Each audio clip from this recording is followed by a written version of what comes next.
The court concludes that the answer to the issue before the court at this hearing is yes.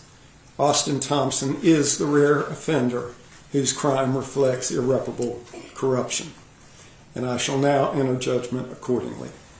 Mr. Thompson, I'll ask that you stand. First of all, let me ask, is there a stipulation that the defendant has a prior record level 1 based on no prior record? Yes, Your Honor. If I've been approached, we have a written. Yes. And let me just verify. I can get to this. So. All right. Mr. Thompson, this time the court is going to enter judgments in this case. There will be several judgments entered. For the first-degree murder of James Thompson, I'm ordering you incarcerated for a term of life without the possibility of parole in the custody of the Department of Adult Corrections. That's an active sentence. For the murder of Nicole Connors, I'm ordering that you be sentenced to life without the possibility of parole in the custody of the Department of Corrections. That's an active sentence. It's consecutive to the judgment I just imposed. For the first-degree murder of Gabe Torres, I'm ordering you incarcerated in the custody of the Department of Adult Corrections for life without the possibility of parole. That's an active sentence. It's consecutive to the judgment entered immediately prior.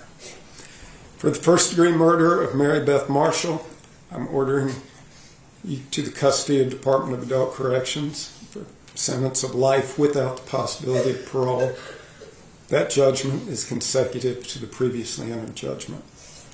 And for the murder of Susan Carnatz, I'm ordering you to the custody of the Department of Adult Corrections for a sentence of life without the possibility of parole. It's an active sentence consecutive to the judgment previously entered. For the attempted first-degree murder and assault with a deadly weapon with intent to kill, inflicting serious injury, I'm Lynn Garner. I'm consolidating these offenses into a single judgment.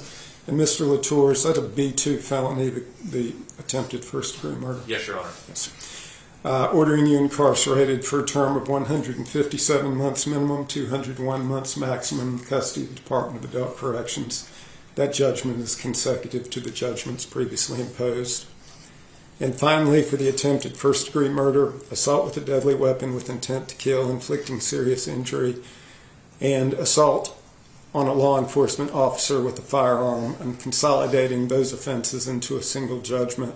And this is for victim Casey Clark of 157 months minimum, 201 months maximum in the custody of the Department of Adult Corrections. And that judgment is consecutive to the previously entered judgments.